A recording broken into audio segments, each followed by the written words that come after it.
Hello cricket friends, இன்னைக்கு CSK versus Delhi இவங்க ரெண்டு பேருக்கும் இடையேயான 13வது ஐபிஎல் மேட்ச் விசாகப்பட்டினம் மைதானத்தில் இன்னைக்கு இந்திய நேரப்படி 7:30 மணிக்கு நடக்க போகுது. இன்னைக்கு நம்ம வீடியோக்குள்ள இந்த இரண்டு அணியுடைய பிளேயிங் லெவன் எப்படி இருக்க போகுது, வெற்றி வாய்ப்பு யாருக்கு அதிகமாக இருக்குது அப்படிங்கிற இந்த இரண்டு அணியுடைய பிளேயிங் லெவன் போட்டியோடைய மேட்ச் ப்ரெடிக்ஷன் பற்றி தான் டீட்டெயிலாக பார்க்க போகிறோம். ஸோ வீடியோக்குள்ள போகிறதுக்கு முன்னாடி நீங்கள் நம்ம சேனலுக்கு புதிய நபராக இருந்தால் மறக்காம நம்ம சேனலை சப்ஸ்கிரைப் பண்ணி ஆல் அப்படிங்கிற பெல் ஐக்கனை கிளிக் பண்ணுங்க. வாங்க வீடியோக்குள்ள போகலாம். இந்த சீசனில் டெல்லி அணி விளையாண்ட 2 போட்டியில் தோற்று தற்போது மோசமான இடத்துல இருக்காங்க. சிஎஸ்கே அணி விளையாண்ட 2 போட்டியில் ஜெயிச்சு கெத்தான இடத்துல பாயிண்ட் டேபிளில் நம்பர் 1 இடம் பிடிச்சிருக்காங்க. அந்த நம்பர் 1 இடத்த சிஎஸ்கே தக்க வைக்கணும்னா டெல்லியை வீழ்த்தணும். அதே போல் டெல்லி அணி தோல்வியிலிருந்து மீண்டு வரணும்னா சிஎஸ்கேவை வீழ்த்தணும். ஸோ இதனால இந்த ரெண்டு அணிக்கும் ஒரு முக்கியமான போட்டியை இந்த போட்டி பார்க்கப்படுது. மேட்ச் விசாகப்பட்டினத்தில் நடக்கிறதுனால பந்து வீச்சுக்கு சாதகமாக தான் பீச் இருக்க போது, அதுலேயும் ஸ்பின் பவுலருக்கு சாதகமாக பீச் அமைய வாய்ப்புகள் அதிகமாக இருக்கு. முதல்ல நம்ம டெல்லியுடைய பிளேயிங் லெவன் அதனுடைய பலம் பலவீனத்தை பார்ப்போம். டெல்லியில் ஓப்பனிங் பேட்ஸ்மேன் ஆல்ரவுண்டர் கில் மார்க் மற்றும் வார்னர் விளையாடுவாங்க. ரெண்டு பேருமே பேட்டிங்கில் சூப்பரான ஃபார்மில் இருக்காங்க. மூன்றாவது நாட்டில் இளம் வீரர் ரிக்கி விளையாடுவாங்க. அடுத்த நாட்டில் wicket keeper batsman Rishabh Pant கேப்டனாக விளையாடுவாங்க. அடுத்த நாட்டில் அந்த அணியை சேர்ந்த டியூப்ஸ் விளையாடுவாங்க. அடுத்த நாட்டில் ஆல்ரவுண்டர் அக்சர் பட்டேல் விளையாடுவாங்க. அடுத்த நாட்டில் ஆல்ரவுண்டர் சுமித் குமாரா விளையாடுவாங்க. அடுத்த நாட்டில் குல்தீப் யாதவ் விளையாடுவாங்க. அடுத்த நாட்டில் அகமத் விளையாடுவாங்க. அடுத்த நாட்டில் ஆண்ட்ரிக் நோக்கியா விளையாடணும். ஆனால் அவர் போன மேட்சில் அதிக ரன்களை வாரி கொடுத்ததுனால அவருக்கு பதிலாக இஷாந்த் சர்மா விளையாட வாய்ப்பு இருக்கு.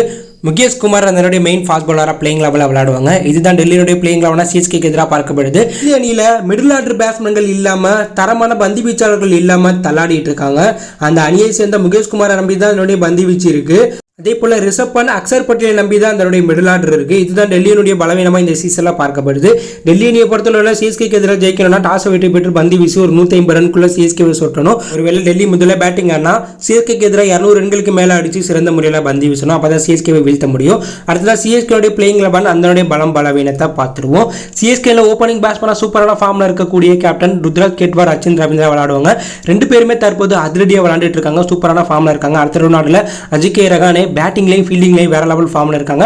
அடுத்த நாட்டில் சமீர் ரிஜ்வான் வெறித்தனமான ஃபினிஷராக ஃபார்ம்ல இருக்காங்க. அடுத்த நாட்டில் டேனியல் மிச்சல் ஆல்ரவுண்டராக தற்போது கலக்கிட்டு இருக்கார். ஜடேஜாவும் ஆல்ரவுண்டராக தற்போது சூப்பரான ஃபார்ம்ல இருக்காங்க. எம்எஸ் தோனி விக்கெட் கீப்பிங்ல சூப்பராக பண்ணிட்டு இருக்கார். பேட்டிங்லையும் சூப்பரான ஃபார்ம்ல இருக்காங்க. தீபக் சகலும் சூப்பரான ஃபார்ம்ல இருக்காங்க. டெஸ்பாண்டேக்கு பதில் சர்துல் தாக்கூர் பிளேயிங் லெவலில் இந்த மேட்ச்ல இடம்பெற வாய்ப்புகள் அதிகமாக இருக்கிறதா பார்க்கப்படுது. அதே போல பிச் ஸ்பின்னர்ஸுக்கு சாதகமாக இருக்கிறதுனால தீக்ஷனா 14க்கு பதில மொயின் அலி பிளேயிங் லெவலில் விளையாட வாய்ப்பு இருக்கு. ஃபாஸ்ட் பாலராக முஸ்தபிசுர் ரஹ்மான் பிளேயிங் லெவலில் விளையாடுவாங்க. இம்பாக்ட் பிளேயர் விதியை யூஸ் பண்ணி தூபே பேட்டிங் மட்டும் ஆடுவாங்க. இதுதான் சிஎஸ்கேவுடைய பிளேயிங் லெவனாக டெல்லிக்கு எதிராக பார்க்கப்படுது. சிஎஸ்கே அணியை பொறுத்தளவில் கடப்பார பேட்டிங், தரமான பந்து வீச்சு, தரமான சுழல் பந்து வீச்சு அட்டாக் இருக்கு.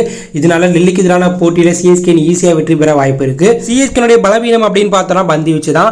தீபக் சகால், முஸ்தபிசுர் ரஹ்மான் போன்ற வீரர்கள் ஒருவேளை அதிக ரன்களை வாரி கொடுத்துட்டா அது சிஎஸ்கே அணிக்கு பின்னாடியாக இருக்கும். ஆனால் அந்த தப்பை இதுவரையும் அந்த 2 வீரர்கள் பண்ணல. சூப்பராக பந்து வீசிட்டு இருக்காங்க.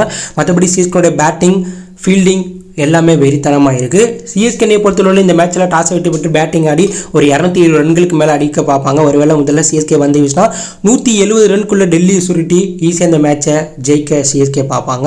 இந்த போட்டியை பொறுத்தவரை சிஎஸ்கே வெற்றி பெற 70%, டெல்லி வெற்றி பெற 30% வாய்ப்பு இருக்கிறதா ரசிகர்கள் கணிச்சிருக்காங்க. ஸோ நீங்கள் சொல்லுங்கள் ஃப்ரெண்ட்ஸ், சிஎஸ்கே விசஸ் டெல்லி மேட்ச்சில் சிஎஸ்கே அணி ஈஸியாக ஜெயிச்சு 3வது வெற்றியை பதிவு பண்ணி பாயிண்ட் டேபிளில் முதலிடத்தை தக்க வைப்பாங்களா, இல்லை டெல்லி அணி சிஎஸ்கேவை வீழ்த்த வாய்ப்பு இருக்கா அப்படிங்கிற கருத்தை கமெண்ட்ல லீவ் பண்ணுங்கள். இது பிடித்திருந்தால் லைக் பண்ணுங்கள், ஷேர் பண்ணுங்கள், கமெண்ட் பண்ணுங்கள். மறக்காம நம்ம சேனலை சப்ஸ்கிரைப் பண்ணி ஃபாலோ பண்ணுங்கள். தேங்க்யூ ஃபார் வாட்சிங்.